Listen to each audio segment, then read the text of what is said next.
¿Cómo están? Bienvenidos a una nueva mañana de radio. Estamos a martes 3 de febrero. Esto es Más de Uno, es Onda Cero, es la radio. Dejan que les cuente una historia que es muy corta. Mucho antes de que Sánchez indultara a Junqueras, a Turull y a los Jordis, los indultados más famosos de España, o indultats, eran los ninots del Museo Fallero de Valencia. Y antes incluso de que se hiciera tradición indultar a un ninot cada año y preservarlo en el museo, hubo ya casos inusuales de figuras que eran salvadas del fuego, antes de que existiera la tradición de salvar un ninot cada año, o dos, el adulto y el infantil, ¿no? Y cuando todavía no existía la tradición, los ninots que solían salvarse del fuego eran los que representaban a personas conocidas, de las que tenían buena opinión las comisiones falleras. Me permito recordarlo ahora, que la falla Avenida Ecuador Alcalde Gurrea me ha convertido en ninot a mí. Esto viene a ser como la consagración real de una carrera profesional.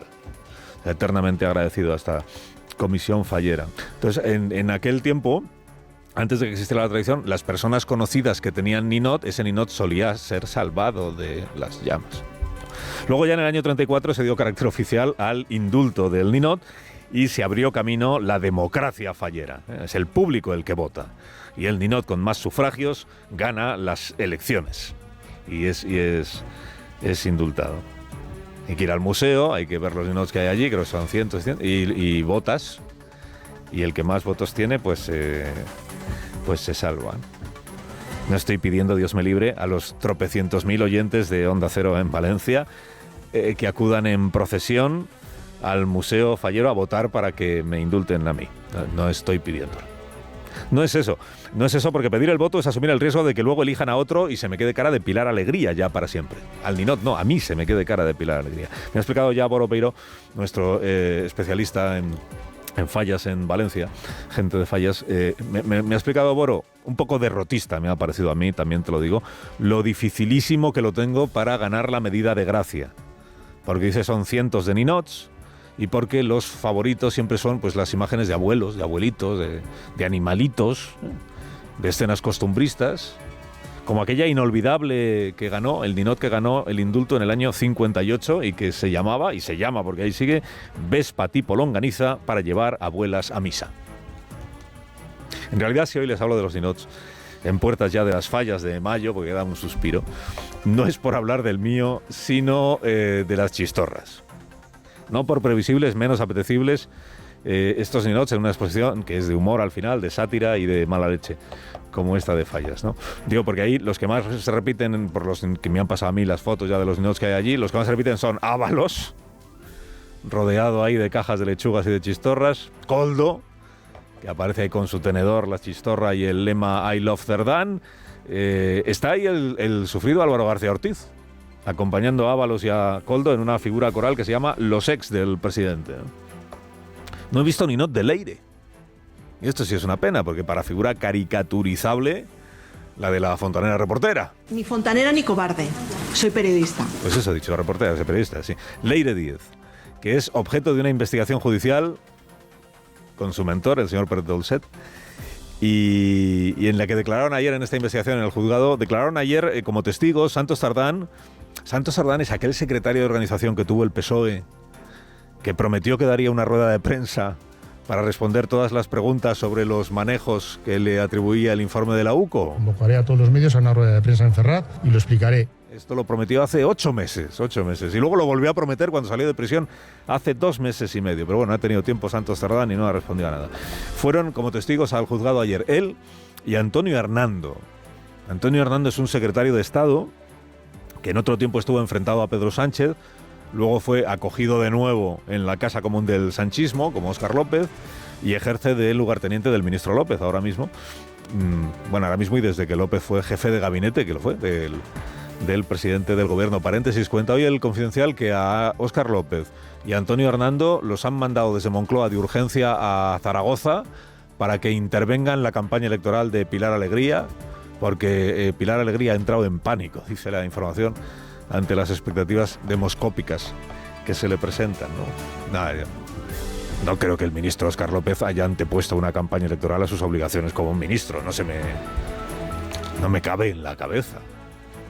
Bueno, entonces confirmaron ayer Cerdán y Antonio Hernando en el juzgado que Leire y Pérez Dolcet en efecto fueron a verles a Ferraz en abril del año 2024, fueron a ver a Cerdán y se pasó por allí Antonio Hernando y les ofrecieron los audios de la colección Villarejo, la colección que tienen de grabaciones, los audios en los que el comisario, en conversación con otra persona pero grabándose a sí mismo, por eso siempre hay que sospechar de las grabaciones de Villarejo, porque todo lo que dice él en esas grabaciones es porque él sabe que se está grabando. Luego ya si es verdad o es mentira, pues a saber. Y en una conversación cuenta el comisario Villarejo que el suegro de Pedro Sánchez tenía saunas y colaboraba con la policía para obtener munición sobre delincuentes y también sobre dirigentes políticos, no confundir a los unos con los otros, ¿no? Que había cámaras, que había micrófonos.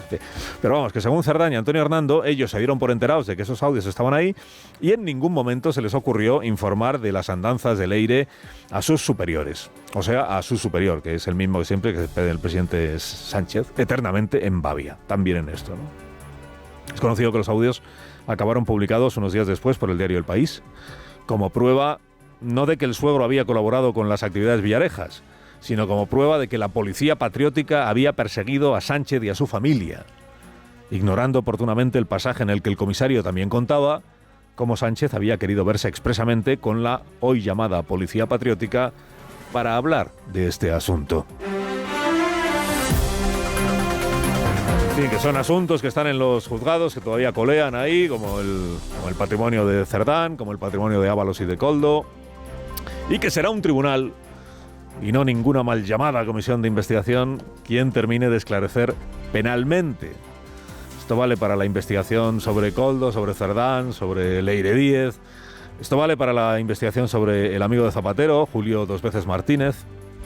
Esto vale para la investigación sobre Salomé Pradas, que es la Riada. Todavía esa investigación no incluye a Carlos Mazón, pero es altamente probable que lo acabe haciendo.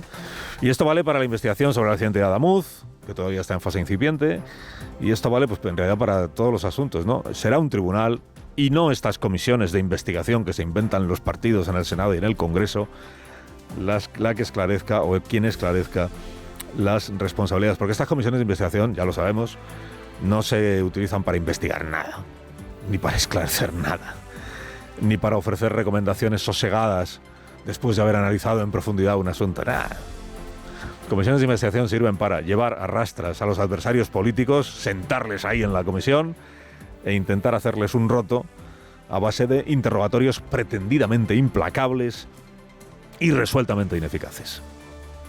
Y si encima hay elecciones en 5 días en Aragón, pues ya, ¿qué te voy a contar de estas comisiones, ¿no? Hoy, por ejemplo, el Partido Popular lleva al Senado, con la excusa de investigar el apagón, al presidente de Adif, Luis Marco de la Peña, a quien Dios, por cierto, no llamó por el camino de la oratoria, o sea que hay un poco de peligro sí que tiene, salvo que diga que no contesta a las preguntas. ¿Pero van a preguntarle por el apagón o por lo de mantenimiento de las vías ferroviarias, el accidente de Adamuz, lo que dice la CIA, la comisión? Pues seguramente por lo segundo.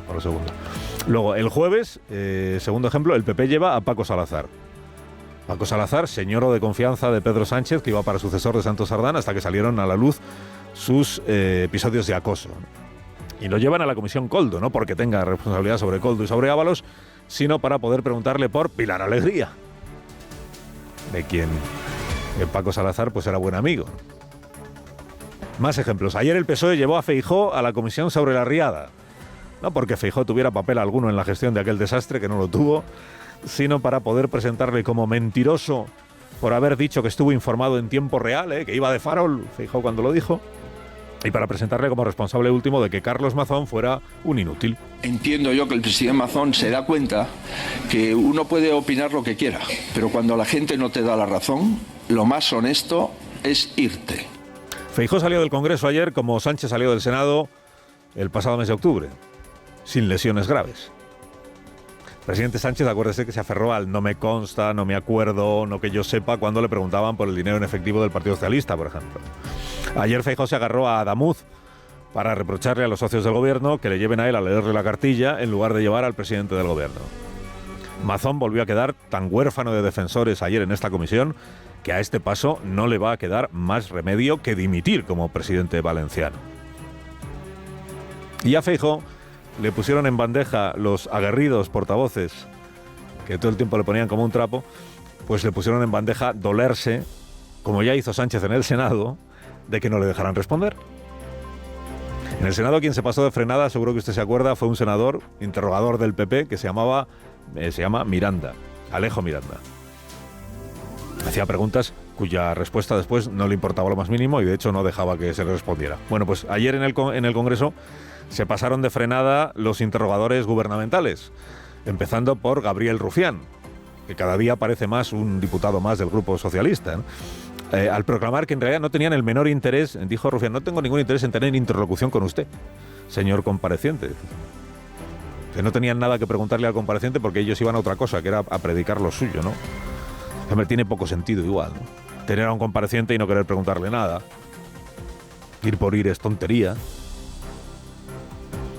Utilizar tu turno de intervención para comentar lo que ya ha dicho el compareciente a preguntas de otro. Dice, voy a hacer de tertuliano un rato, voy a comentar lo que me ha parecido, lo que usted ha dicho. No, mentiroso, tal, no sé qué.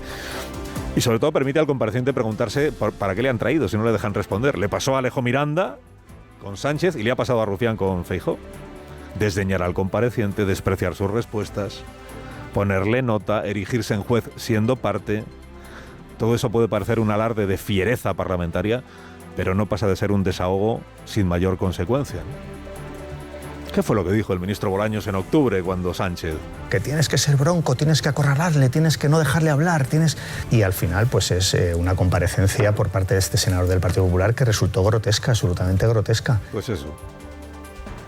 Pues eso, pero unos meses después y en el Congreso. Además, en el caso de la Riada se añade que así como el PP va a cargar para siempre con el lastre de haber visto en Mazón al mejor gobernante que podían ofrecer a los valencianos, el PSOE, Esquerra, Bildu, Junts cargarán para siempre con el lastre de haber mantenido la mañana siguiente a las inundaciones el pleno parlamentario para poder colocar gente en los sillones de Radio Televisión Española.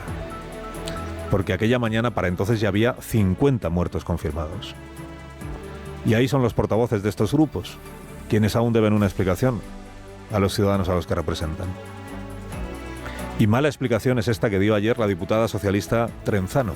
El día 30, desgraciadamente, por las víctimas mortales ya no se podía hacer nada. Desgraciadamente. Por las víctimas mortales, claro, cuando uno se ha muerto, pues se ha muerto. Por las víctimas mortales ya no se podía hacer nada. Oye, ¿qué problema hay en que continuásemos con el pleno parlamentario? Hombre, por las otras personas, incluidas las familias de las víctimas mortales, igual sí se podían hacer cosas, pero bueno. La empatía sobrevenida con las víctimas y sus familias es encomiable. Pero aquella mañana siguiente a la inundación, a la riada, en la mayoría de los portavoces, Gabriel, la empatía brilló por su ausencia. Puede que en esta fiereza que se ensaya ahora haya también una pizca, ¿verdad?, de mala conciencia. Escuchas a Alsina en Onda Cero. Dirección.